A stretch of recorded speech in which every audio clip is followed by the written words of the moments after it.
Shalom saudara-saudara, sebelum mengakhiri aktivitas malam ini, mari bersama kita merenungkan firman Tuhan.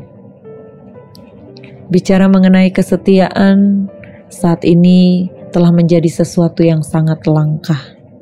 Seperti kita tahu, begitu banyak terjadi pengkhianatan, baik dalam hubungan persahabatan, pengkhianatan dalam rumah tangga, terjadi perselingkuhan, dan bahkan juga ketidaksetiaan kepada Tuhan.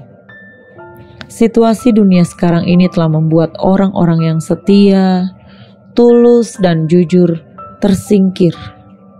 Dan dunia saat ini dikuasai oleh mereka yang hidup penuh tipu daya, curang, licik, dan penuh intrik. Dan kondisi seperti ini pun telah menjalar dan terjadi dalam gereja Tuhan.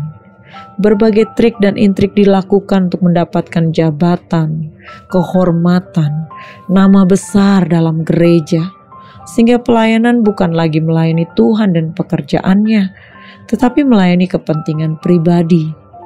Nah, seringkali disamarkan dengan memakai istilah, ini program gereja, ini pekerjaan Tuhan, ini visi dan misi dari Tuhan, tujuannya memuliakan nama Tuhan. Padahal ada agenda pribadi dan ambisi untuk dikenal sebagai pelayan Tuhan yang sukses, berhasil, dan diberkati dengan limpah. Dan mengenai hal itu, yang tahu hanya diri sendiri dan Tuhan. Kebenaran firman Tuhan yang murni banyak disimpangkan demi mencapai kelimpahan berkat secara jasmani. Kesetiaan umat Tuhan diukur dari berlimpahnya harta kekayaan yang mereka miliki. Semakin setia berarti semakin kaya karena dekat dengan Tuhan. Dan kalau semakin kaya berarti semakin banyak persembahan yang diberikan, supaya lebih lagi diberkati. Sementara yang susah dan berkekurangan dianggap kurang setia. Sedikit memberi, makanya tidak diberkati. Ayat-ayat firman Tuhan dipakai hanya untuk memuaskan kepentingan pribadi, bukan mengajarkan hidup benar melakukan kehendak Bapa, tapi datang pada Tuhan supaya hidup diberkati dan memaksa Tuhan menuruti kehendak kita.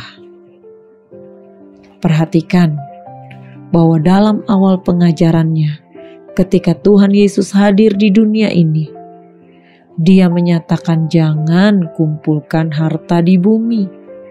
Bagaimana mungkin kita menghubungkan kesetiaan kepada Allah dengan kekayaan dunia? Bukankah itu berarti Tuhan tidak konsisten dengan firman-Nya? Jadi pasti bukan salah Tuhan. Bukan salah Tuhan dengan perkataannya, tetapi kitalah yang salah mengerti perkataannya. Upah kesetiaan kepada Allah bukanlah harta dunia, tetapi hubungan yang dekat, intim dengan Tuhan, yang akan membuat kita mengenal pribadinya.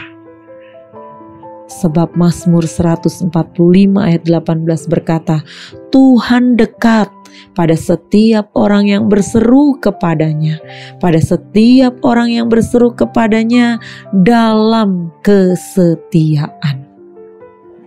Dan Tuhan Yesus juga berkata, setiap yang setia dalam perkara kecil, maka Tuhan akan mempercayakan perkara yang besar kepadanya. Marilah kita menjadi orang yang tulus, jujur, dan setia kepada Tuhan. Maka kita akan menjadi orang-orang yang dekat dengan Tuhan dan dapat dipercaya oleh Tuhan dalam perkara-perkara besar. Selamat malam, selamat beristirahat. Tuhan Yesus memberkati.